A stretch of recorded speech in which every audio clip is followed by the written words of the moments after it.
A black girl stood at the front of the engineering classroom, the eyes of 30 students drilling into her as if she didn't belong. Professor Walters, gray hair, sharp blue eyes, the kind of woman whose words could freeze a room, tapped her pen on the podium. "Miss Williams, since you claim to know engines, why don't you show us how it's done? Fix the problem none of our seniors could solve." Her voice echoed off the polished walls, thick with sarcasm. A beat of stunned silence. Then the whispers started, bouncing from row to row. "She's just a kid. Why is she even in this class?" A boy in the front, blonde, with a smirk like he owned the place, muttered, "Maybe diversity quotas are getting out of control." Jada kept her back straight, sweat prickling at the base of her neck. She heard every word, the snickers, the doubts, the quiet jokes about kids from the projects. Her hands clenched at her sides, but her face was calm. Professor Walters leaned in, making sure everyone heard. 10 minutes, Miss Williams. If you can fix it, maybe you really do deserve that scholarship." She gestured at the hulking metal engine in the corner, wires snaking from it like a monster waiting to eat someone alive. "But if not, well, maybe you'll learn your place." The classroom felt smaller by the second. Students nudged each other, waiting for the show, waiting for her to crack. Someone pulled out their phone, already ready to record the moment she failed. Jada's heart pounded, but she didn't flinch. She stepped forward, eyes scanning the engine, tuning out the laughter and the teacher's icy smile. Out the window, American flags fluttered in the morning sun, reminding her why she was here. For her family. For every girl told she was too young, too black, too poor for rooms like this. She reached for the engine, blocking out every racist glance, every bet against her. The challenge wasn't just about a machine. It was about proving, right here, right now, in front of the doubters, that she belonged. And that she wasn't going anywhere. "Hi, my name is Malik. If you believe stories like this need to be heard, please hit like and subscribe right now. Your support helps us shine a light on real injustice." Jada wiped her palms against her jeans as she circled the engine, feeling the class's eyes burn into her back. Every whisper, every sigh, every look of disbelief was a reminder that she was the outsider in this gleaming American university. One of the youngest, one of the few black students, and the only girl in this advanced engineering course. She could hear the professor's heels click across the linoleum, pacing, eager to catch any misstep. Some students exchanged glances, eyebrows raised, waiting for her to embarrass herself. Others, more quietly, just looked away, not wanting to be caught showing sympathy. The room itself was a picture of privilege. Rows of silver laptops, designer bags slung over chairs, expensive sneakers propped up on desk legs. Jada's own backpack was patched and faded, a silent badge of how hard her family had worked to get her here. Her mother's voice echoed in her mind. "You have to work twice as hard, baby. Never forget who you are or why you fight." She caught the eye of one girl near the back. Sarah, the only classmate who'd ever even said hello. Sarah offered a small nod, a quick smile that disappeared just as fast. Jada took a breath, steadying herself. Professor Walters called out, "If you're finished daydreaming, Miss Williams, I suggest you get started." The clock's ticking. The class tittered. Someone whispered, "She's just stalling. She doesn't have a clue." Jada knelt beside the engine, ignoring the weight of their judgment. She ran her hands across the metal, her mind sorting through everything her uncle had taught her back in Detroit, those endless nights under the hood of battered old cars. It wasn't theory, it was survival. She remembered every scraped knuckle, every lesson learned over oil-stained rags, and the rumble of engines brought back to life. The classroom grew tense, the silence broken only by the faint hum of the air conditioning and the click of a pen. She knew what they saw, a young black girl, too small for her overalls, the janitor's daughter, as some called her behind her back, a charity case from a world most of these students would never see. A boy in a Harvard sweatshirt snickered, "Wonder if she knows what a carburetor is." Another one said, "Maybe she'll just pray over it." Laughter rippled across the room. Professor Walters did nothing to stop it. But Jada wasn't here to win their friendship, she was here because she'd earned every spot, every scholarship, every right to sit in this room. Her hands worked methodically, checking hoses and seals, not rushing even as the seconds slipped away. She listened to the engine, her ear tuned to subtle changes no textbook could teach. She saw what they couldn't, a loose wire, a pattern of oil, a vibration others would miss. Sarah's voice was a faint whisper meant just for her. Don't let them get to you. They're scared. You're here for a reason. Jada didn't answer, but those words held her steady. Outside, students hurried across campus, the flags and banners of America's most famous universities flying in the wind. Inside, Jada Williams stood alone, under the brightest lights, surrounded by doubters. She pressed her hand to the engine, shut out the world, and remembered her mother's words. You are enough. Prove it. Professor Walters watched every movement, arms crossed, lips curled in a cold, expectant smile. Miss Williams, maybe you'd like to explain what you're doing for the benefit of the class, she called, her tone sweet but sharp as glass. Jada didn't look up. I'm checking for signs of oil starvation, she replied, voice steady, remembering how her uncle taught her to listen for the small things. Engines don't seize without a warning. A few students rolled their eyes. Jake, the loudest in the front row, nudged his friend and said just loud enough for everyone to hear. She probably read that on Wikipedia. More laughter followed, casual, unchecked. Someone whispered, this isn't her uncle's garage. She's out of her depth. Professor Walters paced closer. You seem very confident, Miss Williams. Why don't you tell us the 4 phases of an autocycle? Or is that beyond your expertise? The pause before expertise was a dagger. Jada looked up, locking eyes with the professor. Intake, compression, combustion, exhaust. But none of that matters if you use the wrong oil or skip small leaks. Her answer was met with silence. Then more whispers, and the professor's eyes narrowed. Sarah watched quietly from the back, holding her breath, her hands twisting together. Around her, the rest of the class was torn. Half hoping to see Jada fail, half uncomfortably aware of the professor's bias. Some students avoided eye contact, shifting in their seats. Professor Walters pressed on, voice rising just enough to fill the room. This is an advanced class. Book smarts aren't enough. If you want to impress anyone here, you need more than stories from your neighborhood garage. Jada could feel the words press against her chest, an invisible weight. But she remembered the long nights under flickering streetlights, fixing engines with her uncle, watching him solve problems even experienced mechanics missed. Jake piped up again. Maybe if she prayed hard enough, the engine would fix itself. A couple of students snorted, but no one stopped him. The professor smirked and turned back to Jada. Your time is slipping away, Miss Williams. Are you sure you don't need help? Jada wiped sweat from her brow, her hands still moving, never rushing, never hesitating. No, ma'am. I've got it, she said softly, eyes back on the engine. She traced each cable, her mind running through every lesson, every mistake, every tiny sound and smell that signaled a problem. The room pressed in tighter. Even the students who'd laughed now watched with curiosity, not sure what they wanted more, to see her fail or to witness the impossible. In the back, Sarah silently rooted for her, a glimmer of hope for something different, something fair.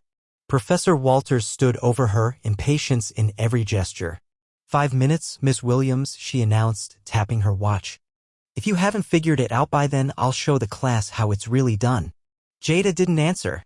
She wasn't here for them. She was here for her mother, her uncle, and for herself. And she refused to let any of them down. If you're still watching, drop a comment below. What would you do in this situation? And don't forget to subscribe for more real stories that matter. The timer on the wall ticked down, its steady red numbers glaring at Jada with every passing second. The classroom felt colder, every breath tight with anticipation and doubt. Professor Walters lingered nearby, arms crossed, lips thin, watching for the slightest sign of weakness. Tick-tock, Miss Williams. Maybe you're not as ready as admissions thought you were.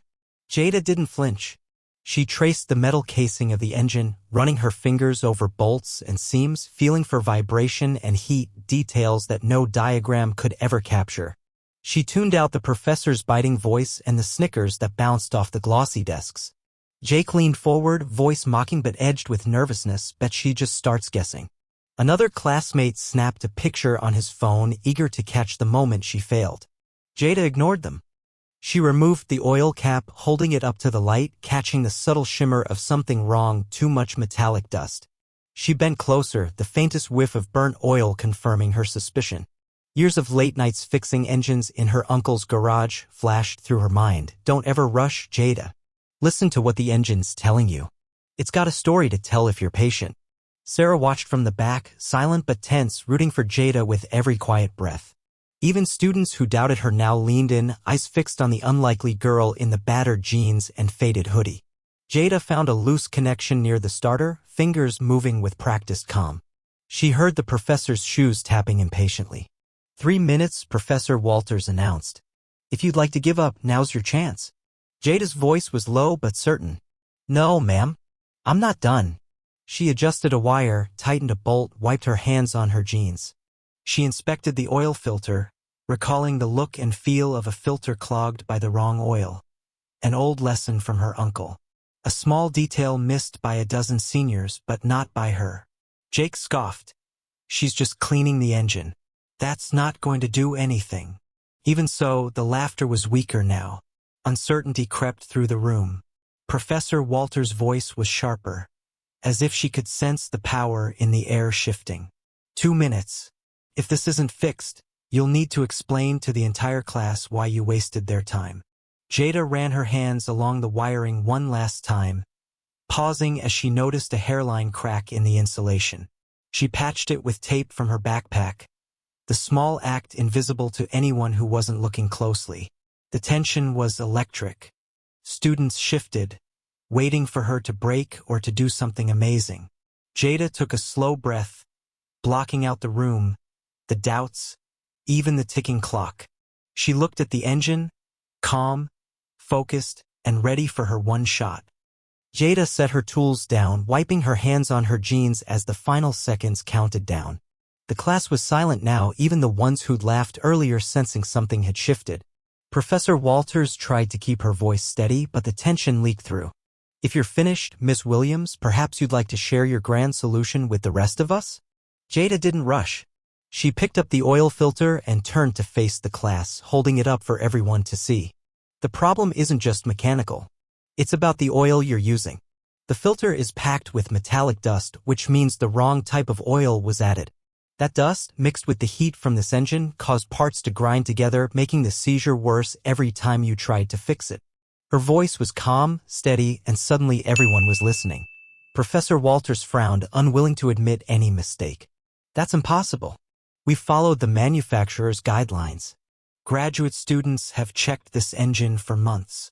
There's no way you found something they missed. Jada met her eyes without blinking. You were looking for a complicated answer, Professor. Sometimes it's something simple. Something you only notice if you've spent real time working with engines, not just reading about them. She glanced around at the class, locking eyes with the doubters. When you're always told you don't belong, you pay attention to details no one else cares about. Jake's face turned red. Even he knew the mood had changed. Sarah sat up a little straighter, a spark of hope in her eyes. Jada moved to the wiring, pointing at the hairline crack she'd patched. This crack was letting electricity arc where it shouldn't. That, plus the metal in the oil, was making the computer shut down the engine to avoid a fire. She tightened the last bolt and looked back at Professor Walters. You were focused on theory, but engines live in the real world. Professor Walters hesitated, but the class was now buzzing with new energy. Some students leaned forward, eager, their skepticism replaced by curiosity. If you're so sure, Miss Williams, then start the engine. Jada nodded. Her hands didn't shake as she flipped the ignition switch. For a moment, the room held its breath. Then the engine fired up, smooth and strong, filling the classroom with a low, steady rumble. Students gasped. Jake stared, mouth open. Sarah smiled, tears in her eyes. Jada stepped back, letting the moment hang in the air. The engine kept running. No stalling. No warning lights. Just the steady thrum of victory. Professor Walters said nothing. Her silence spoke volumes. Jada glanced at the clock. She had finished with seconds to spare. She didn't celebrate or gloat. She simply looked out over the classroom, her eyes clear, her voice quiet. Sometimes you have to live through problems to understand how to solve them. The engine's steady hum filled the classroom, drowning out the disbelief that clung to every face. For the first time, there was no laughter, no whispers, just the sound of victory echoing in a room that had expected to witness a failure. Jada stood back, oil smudged on her hands, her chest rising and falling as she absorbed the reality of what she'd just done. Sarah grinned from the back, pride shining in her eyes. Jake looked down at his desk, his arrogance washed away in the face of what everyone had just seen. Even the students who doubted her were now wide-eyed, some exchanging nervous glances as if unsure how to process what had happened. Professor Walters hesitated, her authority shaken. For a long moment she stared at the engine, searching for any excuse. But there was none. The problem that had beaten so many students, grad assistants, even other teachers, was gone. And it was the outsider, the youngest, the only black girl in the class who'd fixed it in front of them all. She tried to regain her composure. "Well, it seems you got lucky, Miss Williams." But her words fell flat. No one believed her anymore. The evidence was too loud. Jada didn't react, didn't gloat. She just wiped her hands and stood tall, eyes steady. "It wasn't luck, Professor. It was experience. I've been fixing engines since I was 8. You said this was an advanced class. I learned advanced lessons before I ever walked through your door." A boy who'd been laughing earlier cleared his throat, voice awkward. "How'd you see the problem so fast?" "We tore that engine apart twice last month." Jada answered calmly, "Sometimes you look so hard for the complicated answer, you miss what's right in front of you. My uncle always says engines don't care who's fixing them, they just need you to listen." The room shifted. Doubt melted away, replaced by curiosity, even respect. One by one, students asked questions about oil, wiring, real-world troubleshooting. Jada explained, teaching not from books, but from her life.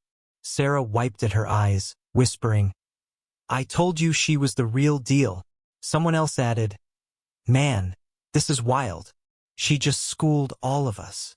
Even Professor Walters looked changed, her face softer, her pride replaced by something closer to humility. She finally spoke, voice quieter. "You proved me wrong, Jada. I owe you an apology." Jada nodded. "You don't have to apologize. Just remember, talent comes from everywhere. Sometimes it just needs a chance." The engine kept running, filling the room with a rhythm that felt like hope. The class that had gathered to watch her fail now watched her with a new sense of wonder. In that moment, Jada wasn't just a student. She was a teacher, and for the first time, everyone listened. Word of what had happened in the classroom spread faster than wildfire. By the next morning, Jada's story was everywhere, text threads, campus forums, even the professor's lounge. Students who'd never noticed her before now paused to nod in the hallway, some even offered high fives or shy congratulations. Sarah met her outside class, grinning wide. "You changed something yesterday, Jada. Not just for you, for all of us." Jada walked into engineering class that morning with her head held high. This time, there were no whispers, no stares of disbelief, just a buzz of anticipation. Professor Walters stood by the door, posture different now, almost nervous.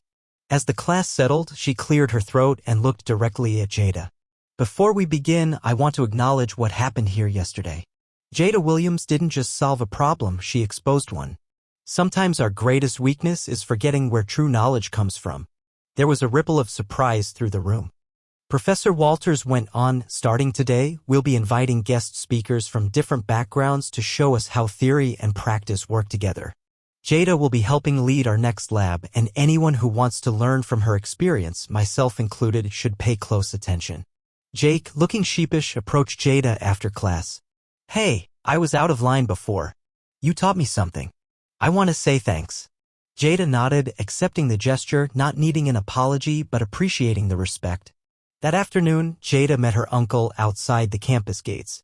The old pickup truck, splattered with paint and smelling of motor oil, felt like home. Her uncle grinned, pride shining through. "Heard you made them eat their words." Jada smiled, sliding into the passenger seat. "I just did what you always taught me, listen to the engine and don't let anybody tell you you're less than you are."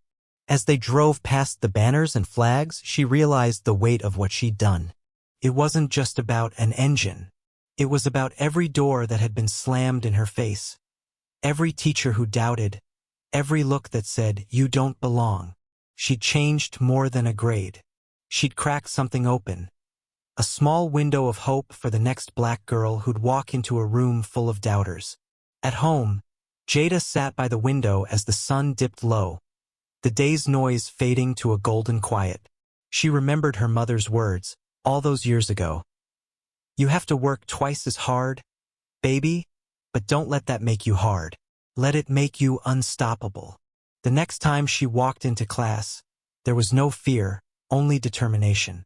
Her story had become more than just her own. For the first time, she truly felt seen. And she knew, in that big, complicated world, she'd earned her place. If you believe in second chances and breaking barriers, share this story. To viewers in the USA, UK, and Canada, your voice matters. Together, we can change the world.